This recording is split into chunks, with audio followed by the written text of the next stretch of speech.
High, আমি doctor Vaishali রয়। এই ভিডিওটাতে আমি কনস্টিপেশন বা কোষ্ঠকাঠিন্য নিয়ে কিছু কথা বলবো। কোষ্ঠকাঠিন্য কাদের হয়? জেনারেলি কিছু কিছু মানুষের একটা হ্যাবিচুয়াল কনস্টিপেশন আমরা বলি, মানে যারা মোটামুটি সবসময় কনস্টিপেশন তাদের একটা পার্ট অফ লাইফ হয়ে গেছে। হ্যাঁ, এটা তাদের মধ্যে রয়েইছে।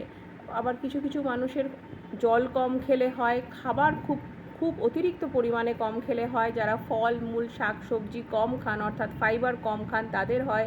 যারা অতিরিক্ত পরিমাণে মাংস বা অন্যান্য প্রোটিন খান, তাদের হতে পারে।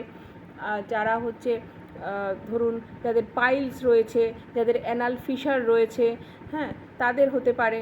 যারা মদ খান, যারা স্মোকিং করেন, তাদের হতে পারে। হ্যাঁ, এইগুলো কিন্তু মোটামুটি রিজন।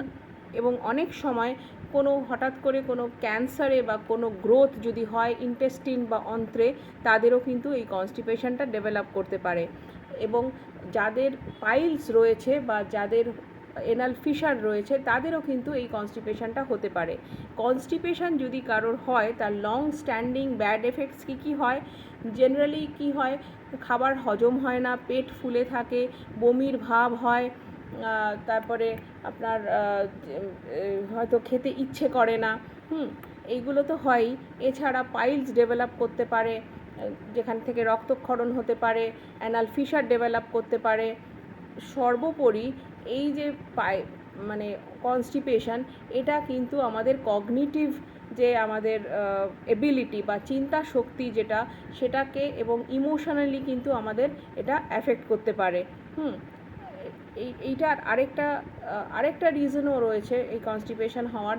যদি ধরুন কেউ ধরুন আপনার কোনো মলত্যাগ করার মতন একটা পরিস্থিতি হলো, কিন্তু আপনি দেখলেন যে চারপাশের অ্যাম্বিয়েন্সটা কিন্তু ভালো না, তখন আমরা কি করি? আমরা জেনারেলি সেটা পাস করি না।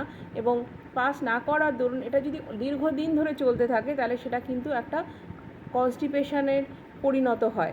হ্যাঁ, তো সেখান থেকেও কিন্তু কনস্টিপেশনটা আসতে পারে। এবং কনস্টিপেশন যদি আমরা মোটামুটি একটু বাগে রাখতে চাই, তাহলে আমরা কি করতে পারি? রেগুলার বেসিসে এটা করার জন্য বলছি। হ্যাঁ, প্রচুর পরিমাণে আমরা জল খাবো বা ফলের রস খেতে পারি। আমরা সুষম খাদ্য খাবো, যেটার মধ্যে প্রচুর পরিমাণে আমরা ফাইবার পাবো।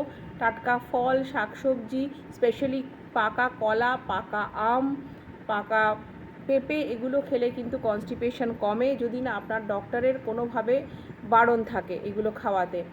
তারপরে যদি আমরা রেগুলার বেসিসে এক্সারসাইজ করি, মেডিটেশন করি, যোগা করি এবং রেগুলারলি ডিসিপ্লিন যে লাইফস্টাইল মেনটেন করি, অ্যালকোহল মানে প্রায় যদি আমরা জীবন থেকে সরিয়ে দিতে পারি, স্মোকিং কম করতে পারি, এইগুলো কিন্তু সব কিছুই একটা হেলদি লাইফস্টাইলে কন্ট্রিবিউট করবে এবং আমাদের কিন্তু এই কনস্টিপেশনের হাত থেকে রক্ষা করবে।